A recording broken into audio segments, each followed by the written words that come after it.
very careful with the heads. In addition to that, I placed these in a box inside of that.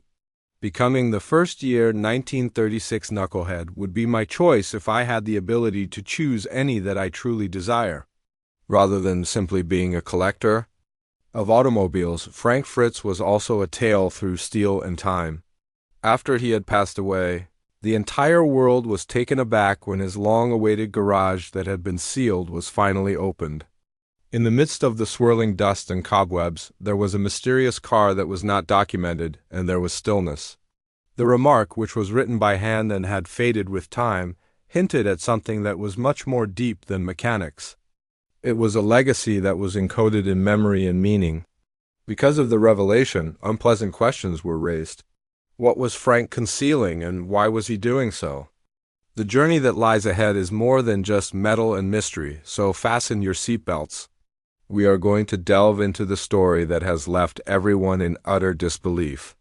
The preoccupation that Frank has with accumulating stuff. The trip that Frank took into collecting antique objects was not a random activity, nor was it a medium through which he could make money and pay his bills. The situation was out of the usual.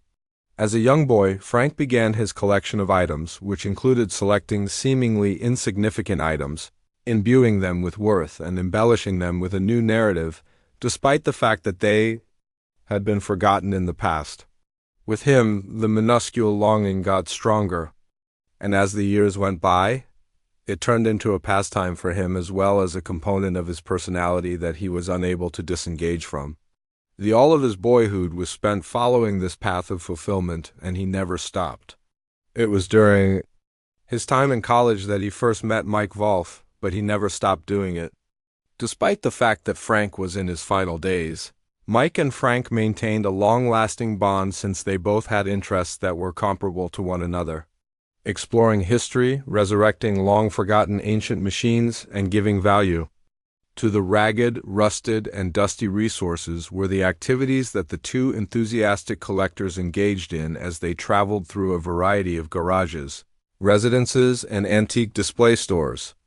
The moment that Frank is the center of attention at American Pickers is something that he has become accustomed to throughout the course of his career.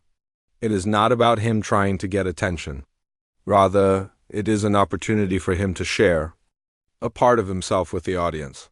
Frank, on the other hand, approaches the show with a calm and self-assured demeanor, in contrast to his partner, Mike Wolf, who is recognized for his buoyant energy and straightforward personality. In order to let his extensive expertise and meticulous attention to detail speak for themselves, he maintains a calm and restrained demeanor. His enthusiasm is evident in the manner in which he meticulously analyzes each object, demonstrating an appreciation for the history and craftsmanship that lies behind it. He stands out from the crowd thanks to his careful approach, which also adds a special dimension to the show's dynamism. There were occasions when he would wait for several minutes behind people's garages, examining the things that people could not see on the surface. The objective of his search was to locate that one-of-a-kind machine that required a little bit of history. He was there on a rescue mission, and he was attempting to draw his attention to objects that have been lying concealed, and waiting for the day that the light of history will shine on them. Indeed, it should come as no surprise that Frank exudes an air of tranquility and leads a very frugal way of life. He was not interested in gaining likes on social media when he embarked on those historical missions. He had no intention of making anyone feel impressed. Not only was he on a rescue mission, but he was also revealing what was required to be seen. When it comes to the American Picker Show, it is simple to describe the profound obsession that Frank has. When you bring him next to a muscle vehicle that is partially buried in the weeds, you will notice an immediate change in his voice. In an effort to discover its significance, he moves around the newly discovered object for a few paces. There are times when it seems as though Frank is trying to make the moment more interesting by bringing the car to life in an instant. He has such a bubbly mood. At other occasions, you witness him strolling around the dusty and outdated garage of someone else. Frank will always find his way to the darkest section of the garage as if he is being drawn there by something. This is true even when other people try to take a step backwards because of the billowing dust that is coming through the garage and the cobwebs that are dancing down the ceiling. Each and every corner and cranny of the garage will be scrutinized by him. In the process of searching for the treasure that was hidden away in a forgotten nook, Frank came across a unique model that was parked inside just as the appropriate opportunity presented itself. Indeed, that turned out to be the happiest moment of Frank's life, and he broke out into a beaming smile. At that moment, he was devoting his thoughts not to the wealth that he would acquire, but rather to the history that would be created. It was not his intention to choose a vehicle that would satisfy the desires of individuals or garner the adoration of the public. He did not care about the positive attention or the number of likes on social media. A collection of historical artifacts that might outlive Frank was being compiled by him. Frank's acquisitions were made at a snail's pace. The acquisitions he was making were not random. Rather, he was taking great care to select the most significant historical things. He had the opportunity to acquire a sizable exhibition hall in order to capitalize on his finding by establishing showrooms that were adorned with velvety ropes and sleek glass that was scented with a luxurious scent. It is peculiar that he selected a musty garage that is tucked away in the city of Iowa. There are machines that have been preserved in time that are hidden behind the rusty doors of this garage. It's possible that Frank's private garage doesn't have the chandelier lighting and elegant glass that would make it look more lovely. On the other hand, that garage contained a beauty that was rooted in history. The history of a machine that was once the glory of the American road can be found hidden behind the rusty iron and fading color of the vehicle that is currently parked in the garage. In the garage, there is a haven that breathes fresh life and lends new significance to the renowned vintage automobiles that previously captivated the minds of a whole generation. When you go inside the garage, you are taking a step back in time and getting a glimpse of a history that has not been told before, which is a past that is not very common. The significant history of each automobile was taken into consideration throughout the selection process that led to its placement in Frank's garage. There were automobiles discovered in Frank's garage: the 1956 Chevrolet Bel Air, a legendary automobile type that was previously considered to be a symbol of American affluence, exemplifies the fashion and spirit of the United States throughout the 1950s. It should not come as a surprise that Frank chose to purchase the vintage car with the extremely strong V8 engine. Throughout the course of history, it has stood out due to its curving body form, which is complemented with chrome highlights, fins, and distinctive color schemes. The Bel Air is one of the early automobiles that was distinguished by its opulent interior, which had plush seating, heaters, and a radio. It was also one of the first cars to introduce the concept of comfort. In a sense, it is comparable to having luxury while traveling. In addition to being a vehicle, the Bel Air is a significant cultural icon of the United States. Throughout the 1950s, a 1967 Ford Fairlane GT390 is yet another automobile that Frank has amassed in his collection. Why did you choose this? An ornate interior decor, a powerful front grille, striking body lines, and a sports steering wheel are some of the characteristics that distinguish the Ford Fairlane as a classic American muscle vehicle. In its purest form, the automobile is the embodiment of history on wheels. This wonderful sculpture was purchased by Frank for the price of $7,000. When he first bought the car, he quickly realized that it needed a lot of improvements and repairs before it could be considered roadworthy. In order to get the car in better shape, he spends an additional $4,000 on this endeavor. And further historical artifact, the Cadillac Fleetwood from the 1960s, which is a representation of the excellence of American automobiles, is currently lying in his garage. Premium leather upholstery, wood trim, and cutting-edge technology are just some of the features that make this superb automobile the epitome of luxury vehicles. It was disclosed in this post that his enthusiasm for collecting is still as strong as a fire. There is no way that he will give in. Regrettably, his health played a crucial role in determining the course of his future. When it came to his health, Frank was not having an easy time. He was unable to make any further posts because the situation became so terrible. It was clear that Frank was entering the next phase of his life, which would be his final years.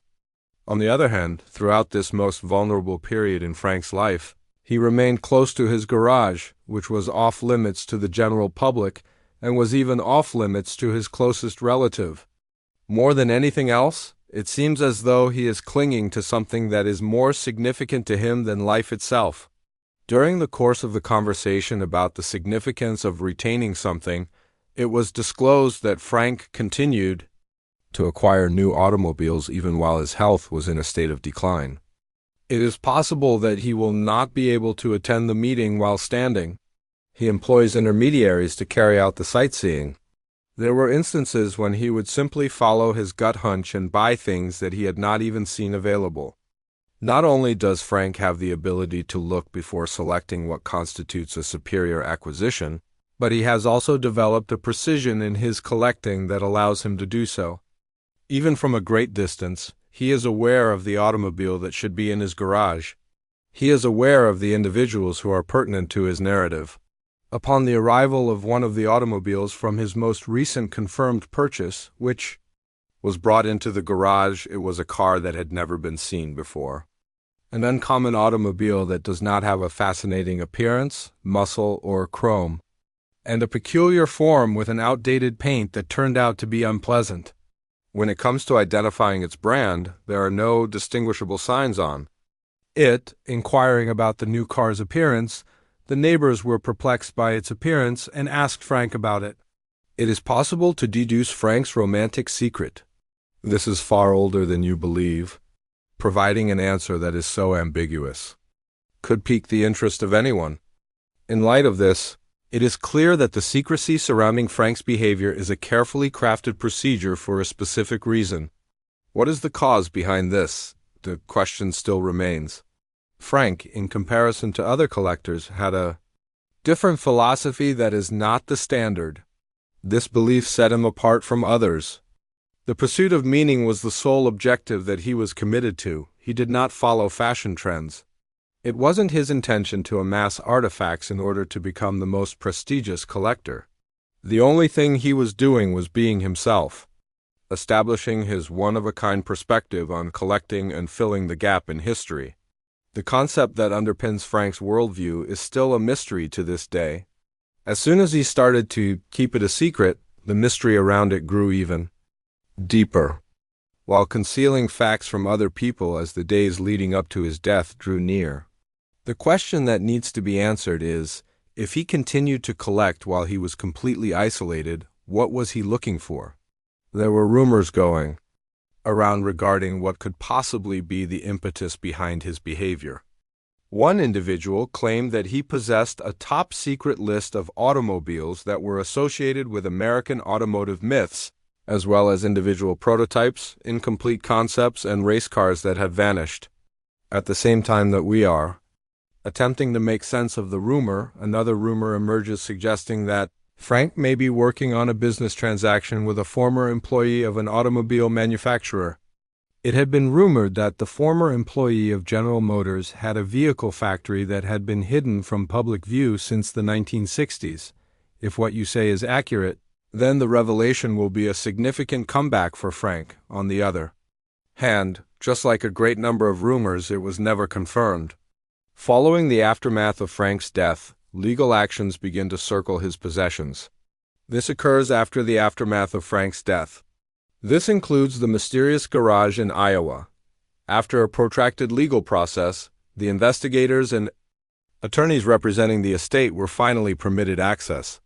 The revelation of such information was the initial step towards gaining an understanding of what was concealed behind the garage door. A number of people, including close friends who are perplexed by Frank's poetic statement about the garage, are eager to discover the mystery that lies behind those rusted doors. He expressed to them that there is something in that garage that will survive each and every one of us. During another conversation, he advised someone that they should inform them that I had left everything behind in the event that they ever opened the garage without me. But behind the closed door of that garage, There is nothing but antique relics wrapped with the rusty smell of aging stories and glory. There is nothing else there. When the key turned and the door made a clunking sound, everyone paid great attention, even the police officers, who had their hands placed on their waists in anticipation of an unidentified discovery. The garage was filled with a cloud of dust, and a barricade of cobwebs remained in their line of sight, making it appear as though they were in danger. They were able to gain a complete picture of the garage by putting their hand through the cobwebs a few seconds after the dust had settled. Surprisingly, the garage was not quite as large as they had anticipated it to be. When one approached the interior of the garage, it was a creaky and worn place that gave off an old-fashioned vibe. This was the same regardless of the approach. The immaculately parked automobiles were the focal point of everyone's attention. In total, there were 8 of them, each one serving as a witness to history and a tale-teller of deep significance. Several of the automobiles were covered with dusty, old tarps, and some of them had oil marks on them, while others were left uncovered. They were allowed to be covered by the dust. The automobiles that appeared to be the most rugged were left uncovered, while the cars that were considered to be the most vital were carefully protected. It is the Chevrolet Bel Air that comes in first place. It is really attractive with its curved body shape, chrome accents, and fins, despite the fact that its paint has faded. On the other hand, a more in-depth examination exposes the vivid color schemes that made the automobile look like it was sparkling in the past. One of the most famous muscle cars in the United States, the Ford Fairlane GT 390, was parked next to it. It is still possible to see the chrome and elegance of the car, despite the fact that the color has faded and the dust has accumulated. This was one of Frank's most beloved things. It is not surprising that he was able to restore the automobile. The Cadillac Fleetwood, which was the epitome of luxury in the 1960s, can be found a little distance away from the main entrance of the garage. In close proximity to it are the Nash Healey sports vehicles, which have been a symbol of speed and luxury for centuries. Something that is very peculiar can be found at the very back corner of the garage. It was parked near the dark end of the garage where the automobile was located. Covered with a tarp of a grayish color and soiled with oil and grime that has been there for 10 years, Frank's garage will become a hub of mystery and curiosity as a result of a surprise that is concealed below the tarp that is gray in color. After pulling aside the cover, the investigators could not wait to get a peek of the vehicle underneath it. It is a car straight out of a book that is lying in front of them. A design that cannot be defined by a specific automobile manufacturer, but I can say with absolute certainty that it is reminiscent of a Corvette. The car has a distinctive front grille and a design that is characterized by an inherent curvature. Features such as sweeping lines, a prominent back deck, and a look that is low to the earth. Because of these exceptional characteristics, it bears a striking resemblance to the Corvette. The car's body was built of fiberglass, which gave the impression that it was either a one-of-a-kind creation or an experimental vehicle. It was suggested that the vehicle identification number, VENG, be checked. It is possible to track a hint back to the origin of the car. Strangely, there was no vehicle identification number, VENG. Instead, a tag made of brass was fastened to the firewall using rivets. The brass tag might be able to provide some insight. Regrettably, the brass contains lettering that have faded and a peculiar sequence of numbers. That is much different from the General Motors design that was advised. The extraordinary heritage of sophistication and beauty that this automobile possesses is the major factor that drew Frank to it. The acquisition of such a flawless piece is comparable to bringing the superiority of the 1960s into closer proximity. With you, to achieve it was Frank's principal objective in life. Together with his partner, Mike Volf, he was able to purchase the automobile. On the other hand, Frank is not the kind of person who would look for a historical item that won't set him back a lot of money. You may give Frank credit for not being afraid to take risks whenever you find yourself in a situation where you need to spend money in order to acquire something that is worthy. Once he had completed this circuit, he went on to purchase 2 Nash Healey sports cars from 1954, a total of $46,000, was spent on the acquisition. There were just 2,000 units made for the 1951 and 1954 versions of the Nash Healey automobile, making it a masterpiece that combines the distinctive combination of American and European automotive influences. The body of the Italian designed automobile was felt and sinuous, and it had a lightweight structure so that it could be used for racing. Collectors will tell you that the Nash Healey automobile is one of the most sought-after automobiles. The fact that Frank's garage contains such a masterpiece ranks him among the most accomplished players in the game. A rare three-wheeler with a value of approximately $35,000. The 1914 Mertz cycle vehicle is yet another high-end vintage automobile that was discovered in his garage. One of these automobiles, particularly the Mertz cycle automobile, is not easy to come by. During the early part of the 20th century, the pioneering and affordable vehicle known as the rare experimental car was rather popular. The fact that it is lightweight, has minimal bodywork, and has basic engines is highly regarded. After that, here comes the most impressive catch that Frank has in his collection. Sicilia Nuvolari Spider from 1947 by Nuvolari. This exotic car was also created by Pininfarina, who was successful in designing the Nash Healey automobile. As an individual who collects automobiles, it is a remarkable accomplishment to have a Spider Nuvolari in your garage. In addition to the fact that the historical artifact is currently priced at $500,000, there were only 20 to 39 examples of the powerful machine that were manufactured. In the world of sports cars, the tubular steel space-frame chassis of the vehicle became a design that was considered groundbreaking. Additionally, the car was endowed with an unparalleled feeling of liberty and thrill as a result of his one-of-a-kind, open-top designing. After looking at Frank's collection of automobiles, one thing becomes clear. He was not looking for a product or a piece of merchandise to use in the construction of luxury. He was constructing a narrative by conducting extensive research on the history of automobiles in the United States and keeping track of the progression of vehicle history. And beginning with the three-wheeler car, which became famous due to the fact that it was affordable, moving on to a more durable vehicle that was praised for its sumptuous value, and finally arriving at the more advanced car, which not only delivers luxury but also speed. In every vehicle there was a defining moment. In the course of history, these were sharp corners. When you question Frank why he concealed the majority of the narrative from the general public and locked these important resources behind the garage door, you will discover the answer. It is possible that he would have made a fortune from these stories if he had followed the road associated with the buzz and glamour of social media. When Frank was under pressure to deliver, he was aware of the urge to fulfill the audience's demand and conform to their preferences wherever possible. It is well known to him that if he satisfies them once, he will continue to do so forever.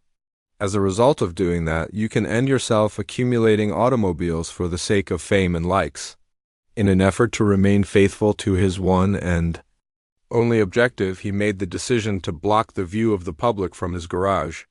This objective is to bring history back to life. Whether it was a late-night auction, a long-distance tow, or a car that he discovered in the barn, each and every one of these events was a part of your tale.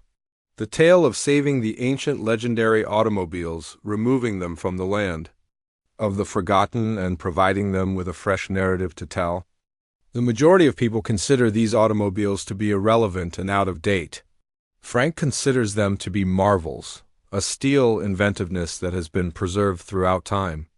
It was disclosed by friends that Frank would lock himself in the garage where he would take catalogs of his buys, occasionally tinker with antique parts, and feel the texture of the old, outstanding work, as well as venturing through the air of the vintage automobile and taking it all in. It is possible to imagine the screaming sound of a sports car's revving engine, the screeching of the tires and the clunking of the car's defects taking place within the confines of the garage, which is otherwise silent. The constant buzz of news that circulates through social media and entertainment circles is not as significant to him as these sounds which are being discussed here. When it came to Frank's life, even his closest friends were beginning to wonder about it. As a result of his secretive lifestyle, many people were unable to learn the specifics of his firm.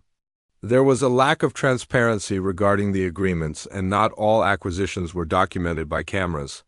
The garage, which served as a point of attraction and entertainment, was blocked off to the general public on a consistent basis.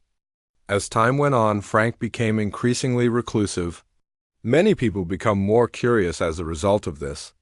There was a lot of speculation going on about whether or not Frank was concealing something behind the locked door of that garage, or whether or not he was in the process of constructing a car that would amaze the entire world. There was a great deal of concern and enthusiasm among everyone looking for a solution. A new degree of curiosity was sparked as a result of the unexpected death of Frank. People were curious in the contents of the garage, which were locked. The moment the latch on the door was turned open and the heavy door lifted, it was as if a tremendous weight had been taken from everybody. All of the individuals were eager to pierce through the dust and discover what was being kept in the garage. Before we delve into the specifics of the garage, it is necessary to do some research on Frank's life. This includes determining the nature of his profound fixation and determining the reasons why others are in agreement that Frank's life as a collector was not motivated by fame or wealth. Rather, it was a mission to demonstrate that anything from the past is deserving of a chance in the present. We make preparations for the future while simultaneously ensuring their safety. For the final years of Frank's life, every collector desires to share their discovery with the public, as well as to receive praise and acclaim for their work. That is where the majority of the money is collected. In his later years, Frank, for some inexplicable reason, distanced himself from such a circumstance. As he became more reclusive and more private in his interactions, he became more private. 28 was the most shocking number. Everyone was taken aback when they heard that Frank had decided to leave the American Pickers show. Does Richard's decision to become more reclusive represent yet another extreme action on his part, or is he actually beginning a journey of self-discovery? These explanations were not taken into consideration when Richard made his accusations about leaving the show. It was only back surgery and health problems that he mentioned. Those individuals who had anticipated that the departure would be a transitory occurrence, anticipating his return, later came to the realization that such a scenario would not be occurring. Since then, Frank has stopped taking calls infrequently, posting updates and rarely venturing out of the house. It was becoming increasingly difficult to see what was going on behind the scenes. When Frank was struggling with his health, the only thing that brought him comfort was the beauty that was locked up in the garage. Despite being in such a fragile position, Frank is still able to find a means to communicate his devotion. Due to the fact that Frank's health is deteriorating, he might be living alone. Despite this, he found a way to show a glimpse of his affection for her on the internet. A post on Facebook that displayed his 1939 Plymouth coupe and included a statement that expressed his happiness at having acquired such a masterpiece for himself. It was determined that he had submitted another post in which he talked about restoring the Ford Fairlane,